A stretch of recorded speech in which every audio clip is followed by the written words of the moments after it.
Hello friends, ഇന്ന് നമുക്ക് സാൻഡ്വിച്ചൊക്കെ ഉണ്ടാക്കാനായിട്ടുള്ള ഒരു ബൺ ഉണ്ടാക്കാം. നല്ല ടേസ്റ്റിയും സോഫ്റ്റും ആയിട്ട് നമ്മുടെ വീട്ടിൽ തന്നെ ഉണ്ടാക്കാവുന്നതേ ഉള്ളൂ. അതെങ്ങനെയാണ് ഉണ്ടാക്കുന്നത് നമുക്ക് നോക്കാം. സാൻഡ്വിച്ചിൻ്റെ ബ്രെഡ് ഉണ്ടാക്കാനായിട്ട് 250 ml കപ്പിൽ ഒരു കപ്പ് ചെറിയ ചൂടുള്ള പാലാണ്. അതൊരു ബൗളിലേക്ക് ഒഴിച്ചു കൊടുക്കാം. ഇതിലേക്ക് ഒരു 6 ടേബിൾ സ്പൂൺ പഞ്ചസാരയാണ് ചേർത്ത് കൊടുത്തിരിക്കുന്നത്. മധുരം കുറച്ച് മതിയെങ്കിൽ ഒരു 3 ടേബിൾ സ്പൂൺ പഞ്ചസാര വരെ ചേർത്ത് കൊടുത്താൽ മതി. ഇതിലേക്ക് ഞാൻ ഒരു മുട്ട ചേർത്ത് കൊടുത്തിട്ടുണ്ട്. അത് ഓപ്ഷണലാണ്.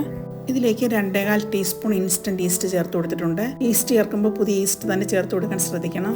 എല്ലാം കൂടെ നന്നായിട്ടൊന്ന് മിക്സ് ചെയ്തെടുക്കാൻ പഞ്ചസാര അലക്കുന്നവരെ നമുക്ക് ഇളക്കി കൊടുക്കാം. ഇതിലേക്ക് 1 ടീസ്പൂൺ ഉപ്പും കൂടെ ചേർത്ത് ഇളക്കി കൊടുക്കാം.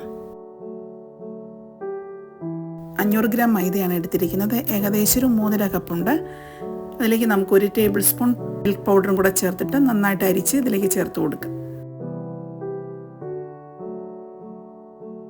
ഒരു സ്പാച്ചിലയോ തവി ഉപയോഗിച്ച് നമുക്ക് ഇളക്കി കൊടുക്കാം. കൈ കൊണ്ട് ഇളക്കുമ്പോൾ കയ്യിലെല്ലാം ഒട്ടിപ്പിടിക്കുക. അതുകൊണ്ട് നമുക്ക് ആദ്യം സ്പാച്ചില വെച്ചൊന്ന് ഇളക്കി കൊടുക്കാം. 1 കപ്പ് പാലിന് പകരം നമുക്ക് വെള്ളം ഉപയോഗിച്ചാലും മതി. കുറച്ചുകൂടെ ടേസ്റ്റ് കിട്ടുന്നത് പാൽ ഉപയോഗിക്കുമ്പോഴായിരിക്കും. ഈ മാവിന് നമുക്ക് കറക്റ്റായിട്ട് 1 കപ്പ് പാൽ തന്നെ മതി. നമുക്ക് ഇതിലേക്ക് നമുക്ക് ഒരു 50 ഗ്രാം ബട്ടറും കൂടെ ചേർത്ത് കൊടുക്കാം. റൂം ടെമ്പറേച്ചറുള്ളതാണ് ചേർത്ത് കൊടുത്തിരിക്കുന്നത്. അതിന് പകരമായിട്ട് നിങ്ങൾക്ക് വെജിറ്റബിൾ ഓയിൽ ഏതെങ്കിലും ചേർത്ത് കൊടുത്താലും മതി. ഇതും കൂടെ ചേർത്ത് നന്നായിട്ട് കുഴച്ചെടുക്കാം. മാവ് വൃത്തിയുള്ളൊരു കൗണ്ടർ ടോപ്പിലേക്ക് ഇട്ട് നന്നായിട്ട് ഒരു 20 മിനിറ്റ് വരെ നമുക്ക് കുഴച്ചെടുക്കണം. അങ്ങനെ കുഴച്ചെടുത്തിട്ടുള്ള മാവാണിത്.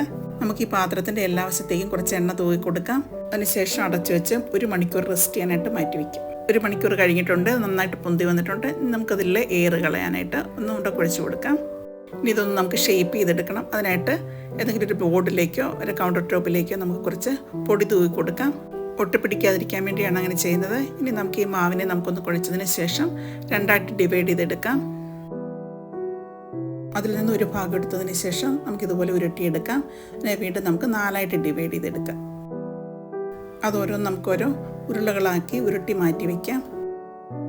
ഇതുപോലെ ഓരോ ബോൾസും എടുത്തതിന് ശേഷം കൈകൊണ്ടോ അല്ലെങ്കിൽ റോളർ ഉപയോഗിച്ചോ നമുക്ക് ഇതുപോലെ പരത്തിയെടുക്കാം. പരത്തിയതിന് ശേഷം ഇതുപോലെ റോൾ ചെയ്ത് നമുക്ക് സൈഡ് ഇതുപോലെ ഉരുട്ടിയെടുക്കാം. ഈ ഒരു ഷേപ്പിലേക്ക് ആക്കിയെടുക്കാം. ഇതുപോലെ നമുക്ക് ബാക്കിയുള്ള ഓരോന്നും പരത്തി ഷേപ്പിലാക്കിയെടുക്കാം.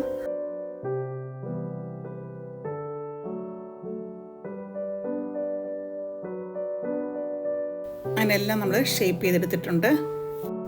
ബണ്ണിന് മുകളിലായിട്ട് കളർ കിട്ടാൻ വേണ്ടി നമ്മൾ ഒരു മുട്ടയിലേക്ക് 2 ടേബിൾ സ്പൂൺ പാലൊഴിച്ച് ഒന്ന് മിക്സ് ചെയ്തെടുത്തിട്ടുണ്ട്. അത് ബ്രഷ് ചെയ്ത് കൊടുക്കാം നമുക്ക്. അല്ലെങ്കിൽ മുട്ട മാത്രം ബ്രഷ് ചെയ്ത് കൊടുത്താലും മതി. എല്ലാ ബണ്ണിൻ്റെയും മുകളിലായിട്ട് ഇതുപോലെ ബ്രഷ് ചെയ്ത് കൊടുക്കുക. ഇതിന് മുകളിലായിട്ട് ഞാൻ കുറച്ച് വെളുത്ത എള്ള് സ്പ്രെഡ് ചെയ്ത് കൊടുത്തിട്ട് ഇത് ഓപ്ഷണലാണ്. കൈവശം ഉണ്ടെങ്കിൽ മാത്രം ഇട്ട് കൊടുത്താൽ മതി.